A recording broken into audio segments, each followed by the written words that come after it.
What is up, Earth and I fam? It's Shayna here. I hope that you are alive and well. Well, I know you are.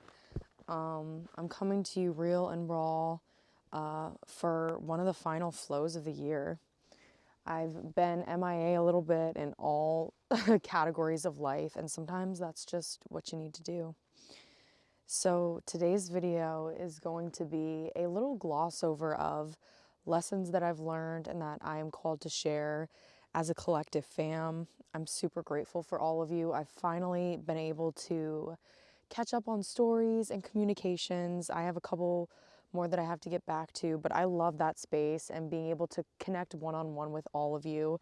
And I look forward to doing that in a greater capacity here in the new year. So I hope you're enjoying your holiday season, and I hope you find resonance with the video today.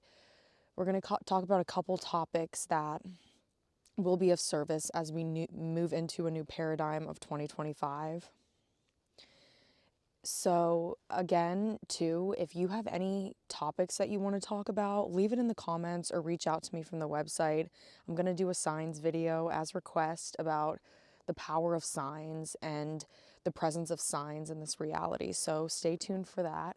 Anyway, the first topic is pain is inescapable. Pain is just a part of this experience as much as joy is, as much as happiness is, as much as sadness is. And as we grow and as we've been part of a society that wants so bad to numb the pain, we've subconsciously been programmed to believe that we have to get away from pain.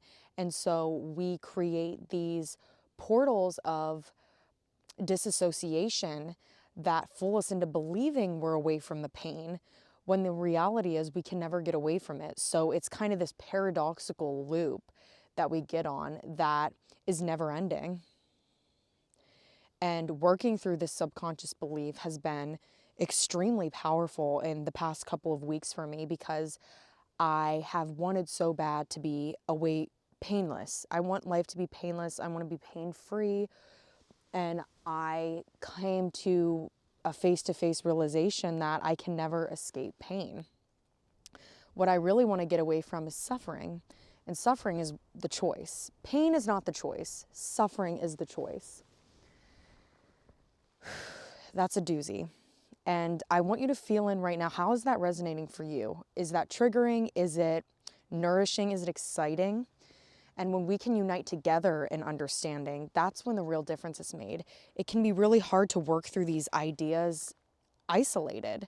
Sometimes that's where it needs to begin, but to really bring it into practice, we have to bring it into our reality. Whether we get reassurance, whether we have a soul talk with somebody, whether we, write a poem and someone likes it or someone comments on it and expresses relativity there. It's super important to understand that we all go through pain. What we don't have to go through is suffering, where we hold on to that pain, where we obsess about that pain, where we allow that pain to drive our decisions. As we move into a new year, may we accept our pain openly, and may we choose not to suffer. We can only not suffer as much as we are willing to accept the pain. It's really beautiful, and it creates a lot of safety. It has created a lot of safety because I recognize that I have hard times. I will always have hard times, no matter what a financial situation is, no matter what location that I'm in, no matter what kind of life I'm living, there's always going to be the possibility of pain. And when we work on practicing our openness instead of practicing our avoidance or our lack of self-empathy, we are expanding our capacity to experience life because we can't put a guard up against one emotion. That's what we're doing. Pain, again, is just as valid as happiness. It's on that same wheel of emotions that we all experience. And we've created this kind of resentment towards pain for, past traumas, generational traumas, a lack of being able to deal with it. And what we have the opportunity to do now is to formulate a new responsibility in that aspect of life. The next one is Anxiety, the medicine for anxiety or fear is action. The medicine for anxiety or fear is action. These energies of fear and anxiety, whatever you want to call it, I know that certain words can be upsetting, but you know that feeling where you just want to run away, where you feel like you're backed into a corner and you can't do anything. Recognize that the only remedy for that is taking action. And action doesn't necessarily mean getting up and doing something. It just means redirecting your life force in a way that is perpetuating you forward instead of staying stagnant. When we get into these suffocating states, many times it's before a huge breakthrough. And when we can have that awareness, that little light in the darkness, it has the potential to completely change the route that we're going to take in the next steps. Putting that together with the understanding of how energy works is mesmerizing. We get what we give. And regardless of what our circumstances are, if we're willing to give anything, we're going to get so much more than we bargained for, especially in those times where we feel so suffocated and so lonely and isolated. This has been an ongoing lesson in my life, and I want you to think about how you respond to those energies. How do you respond when you feel suffocated or anxious or fearful about all of your life, not just in one small scenario, but in the wholeness of the experience, the fullness, by looking at it from that perspective as a raw and endless realm, we can empower ourselves tenfold as looking at just one singular situation. That's not always easy, but you can do that. And that fast tracks your ability to respond in the future to similar situations. Anyway, ask yourself that question. How do you respond when you're feeling suffocated? Is it possible for you to take action? And if the answer is no, why not? If the answer is yes, how will you do that more in the future? How will you inspire others to do that? What do you need to empower yourself to do that? If I were to ask myself that question, I would find something along the lines of remembrance, reminding myself, because it can be so drowning and draining to really be in those states and to forget that we have the power to change. We have the power to take action. We can't necessarily change the emotion that's coming at us, but we can respond in a way that morphs it to serve our highest good, our greatest path forward. The last little blurb for this flow is that creativity requires flexibility. This is a huge one in 2025. And why is because so many of us are stepping onto our highest timelines. And in that, it requires us to move with the life force, to ride the wave instead of trying to wave the ride. Oh my gosh. Anyways, sometimes I feel like I'm getting so I just got to get loose, let it flow. Like I said, creativity requires flexibility. And when we're truly doing our soul work and bringing into our waking life our soul projects and, our soul businesses and those kind of things, we have to accept that we have to be flexible in the way that it comes through. The way that these manifestations happen is that it all starts with a seed. And the seed begins taking form as we welcome it more and more into 3D reality. Because all it is frequency. We have to remember that we're working with frequency, and how we start getting these visions about how it's going to be manifested is by slowly and slowly welcoming that energy into our reality that we're experiencing now on Earth, on the planet, rather than just in dream world or in our imagination and that kind of thing. So instead of becoming so steadfast and so attached to the way that these visions are showing up, like the details, the little things, instead of forming like bonds and ties to those things, Open up with acceptance, excitement, and playfulness, because the more that we ease into these ideas, the more that they grow and evolve right before our eyes. And it just takes a little bit at a time to be able to welcome in the fullness rather than selling ourselves short, because we become attached to certain outcomes, to the way that something should look, to how we believe that it needs to be. And the universe has a completely different path, and we have to be willing to be flexible with that. We could be called in a completely different direction tomorrow, and if we know intuitively, if we've practiced enough to know intuitively that that is what we need to be doing, that's the greatest gift we could ever receive. It's so beautiful.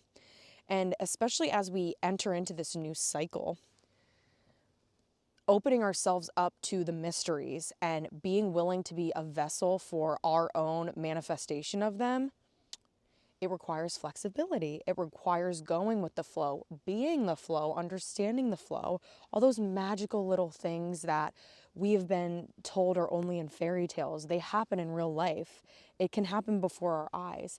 And being an open book with those kind of things, that's what really brings it through. Allowing our freshness to always be present.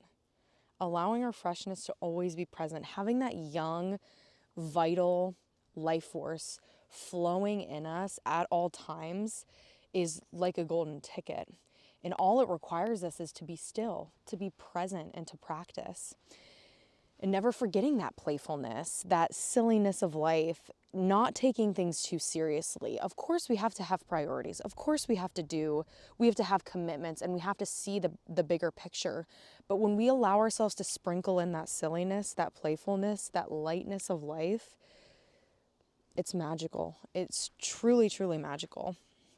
So those 3 little pillars of hope, I hope that they serve as a rock for not just wrapping up the reflection of this year, but also helping you to kind of let this juice in with what you have going on for your intentions of the new year. Recognize that you can combat any negativity, any heavy energy with simple action. Whether it's closing your eyes and doing a meditation or a breath work, not putting a lot of thought into the action. That's the key, is action does not need to be a lot of thought. It's just moving. It's doing something. It's redirecting that stagnant energy. And you can do that at any time, no matter what's going on, no matter how small the action is. Doodle, do something to redirect that energy and see it as creative juju. Gold, diamonds, all of that come from the dark depths of the earth. And that is what we experience when we feel that heavy energy, when we feel that stagnancy, and being able to continue to move through its depths and find those diamonds, find that gold. That's the mission that we're on.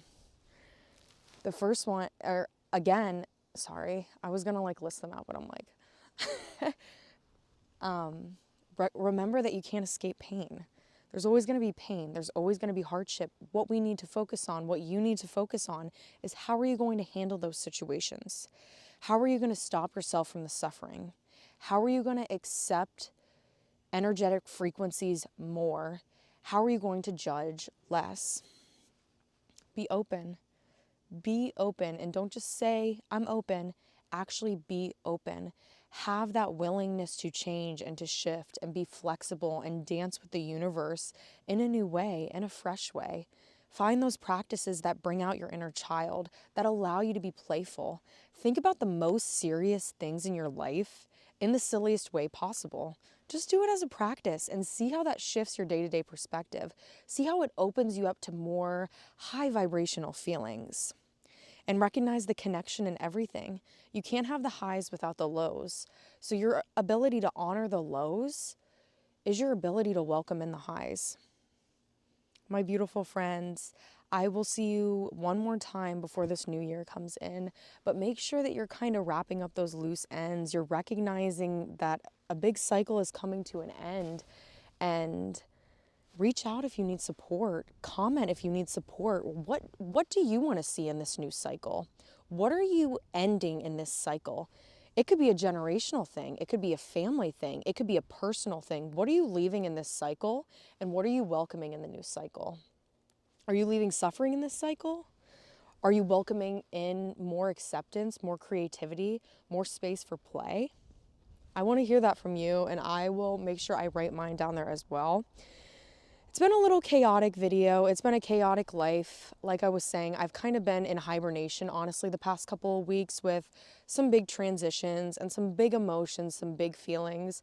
But like I said, I know that this is me entering the gold mine, and I have to be brave, courageous, and present in order to fully accept what the universe is giving me to work through. And I know the rewards are waiting for me on the other side. I love you all so much. I love the earth and I. I'm going to have some new exciting offerings in the new year, so stay tuned for that. And let me know if you would like to connect in the comments. If you'd like a personalized story before the year ends, check out the website. And thank you so much for clicking on and sharing the space in this video today. Much love to you forever and always, my fam, and I'll see you on the next one.